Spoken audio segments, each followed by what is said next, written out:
आज हम बात करेंगे लिंग निर्धारण, सेक्स डिटर्मिनेशन, जो कि बहुत ही इम्पॉर्टेंट है। ये हाई स्कूल व इंटरमीडिएट दोनों ही परीक्षाओं में पूछे जाते हैं।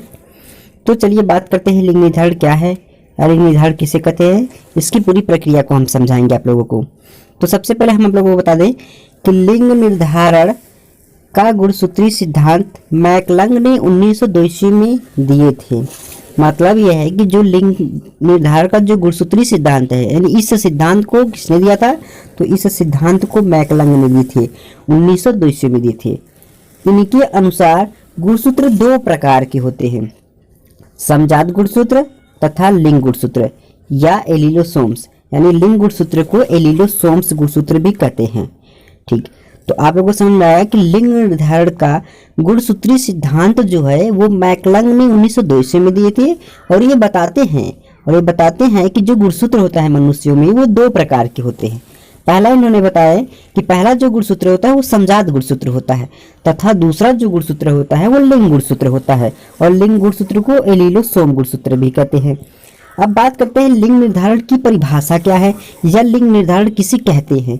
तो लिंग निर्धारण जो है, लिंग निर्धारण वह प्रक्रिया है जिसके द्वारा यह निश्चित होता है कि एक लिंगी जंतुओं में लैंगिक जनन द्वारा उत्पन्न होने वाला नया जीव नर या मादा होगा।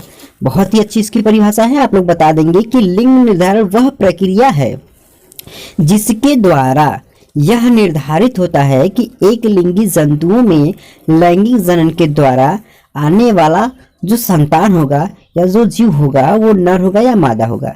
तो समझ में आ गया होगा कि लिंग निर्धारण वह प्रक्रिया है जिसके द्वारा एक लिंगी जंतुओं में लैंगिक जनन के द्वारा उत्पन्न संतान नर होगा या मादा। ठीक दोस्तों, आगे बात करेंगे मनुष्यों में लिंग निर्धारण।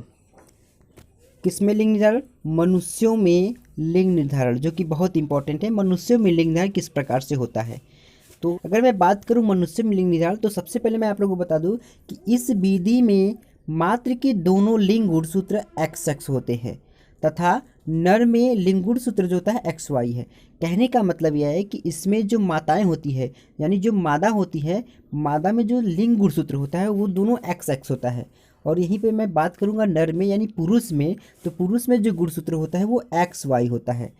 मैं बात करूं कि मनुष्यों में गुणसूत्रों की संख्या 46 होती है। अगर मनुष्यों में गुणसूत्रों की संख्या की मैं बात करूंगा तो इसमें मनुष्यों में गुणसूत्रों की जो संख्या होती है वो 46 होती है, 46 होती है।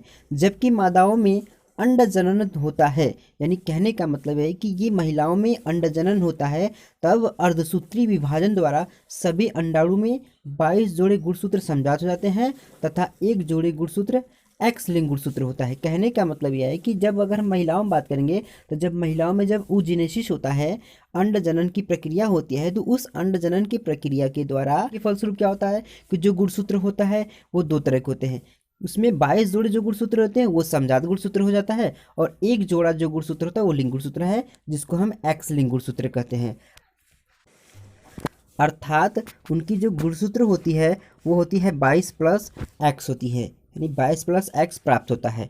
तथा इस प्रकार से सारे अंडाणु जो होते हैं वो 22 प्लस एक्स के समान होते हैं, इसलिए मातृ को समयुग्मी लिंग कहते हैं। इसके विपरीत नर में शुक्राणु जनन के समय 22 जोड़ी कायिक गुणसूत्र तथा कुछ शुक्राणु में एक्स गुणसूत्र और कुछ में वाई गुणसूत्र लिंग पाए जाते हैं।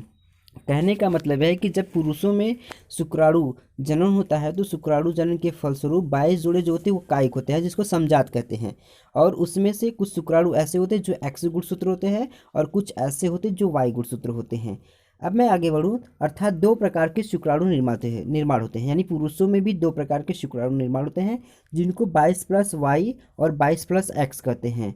इस प्रकार पुरुषों में 50% शुक्राणु 22+x होते हैं तथा 50% जो होता है वो 22+y प्राप्त होता है।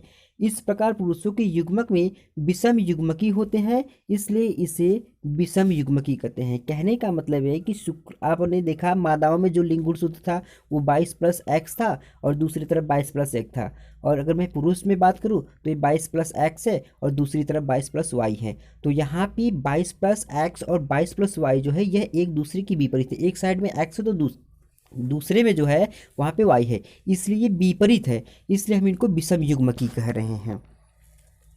निषेचन के समय यदि 22+x शुक्राणु मादा के 22+ अंडाणु के साथ निषेचित करता है तो नर संतान पैदा होता है। कहने का मतलब यह है कि यदि महिलाओं के 22+x लिंग गुणसूत्र जो है वो पुरुष के 22+y के साथ अगर निषेचित करता है तो ऐसे कंडीशन में नर जो होता है पैदा होता है। कहने का मतलब है कि वो लड़का पैदा होता है। अगर मैं बात करूं यदि 22+x नर के शुक्राणु मादा के साथ 22+x अंडाणु के साथ निषेचित करता है तो मादा संतान प्राप्त होती है। यहाँ पे ये बताया जा रहा है कि यदि पुरुष का जो शुक्राणु हो, यदि पुरुष का शुक्राणु 22+x वो मादा के 22+x के साथ निषेचित करता है तो उस समय जो संतान पैदा होता है उस समय संतान आपका मादा प्राप्त होता है। तो आगे हम आप लोगों को एक चित्र के द्वारा इसको समझाएंगे। तो इसमें हम आप सबसे पहले बताएंगे कि जो मैकलंग नामक वैज्ञानिक थे वो गुणसूत्री सिद्धांत दिए थे, वो बताए थे कि जो गुणसूत्र होता है वो दो तरह से होता है, एक समजात गुणसूत्र होता है, दूसरा लिंग गुणसूत्र होता है। तो यहाँ पे हम देखेंगे इन केस ऑफ मेल के, अगर हम बात करते हैं यहाँ पे नर केस में देखें तो यहाँ पे जो नर होता है, नर का जो गुणसूत्र होता है वो कुछ इस तरह से होता है। नर में जो होता है 44+xy होता है। अब ये जो 44 है, 44 समजात है और xy जो है लिंग गुणसूत्र है। उसी तरह से मादा में देखेंगे तो यहाँ पे 44 समजात हो जाएंगे और xy जो है वो लिंग गुणसूत्र हो जाएंगे। जब इसमें शुक्राणु जनन होता है, यानी इसमें जब नर में शुक्राणु जनन होता है तो शुक्राणु जनन के फलस्वरूप ये दो प्रकार के गुणसूत्र प्राप्त होता है। एक होता है 22+x और दूसरी तरफ होता है 22+y। और इसी तरह से मादाओं में भी क्या होता है, जब अंड जनन होता है तो उस समय भी मादाओं में गुणसूत्र दो प्रकार के होते हैं। पहला जो होता है वो 22+x होता है और दूसरी तरफ भी 22+x होता है।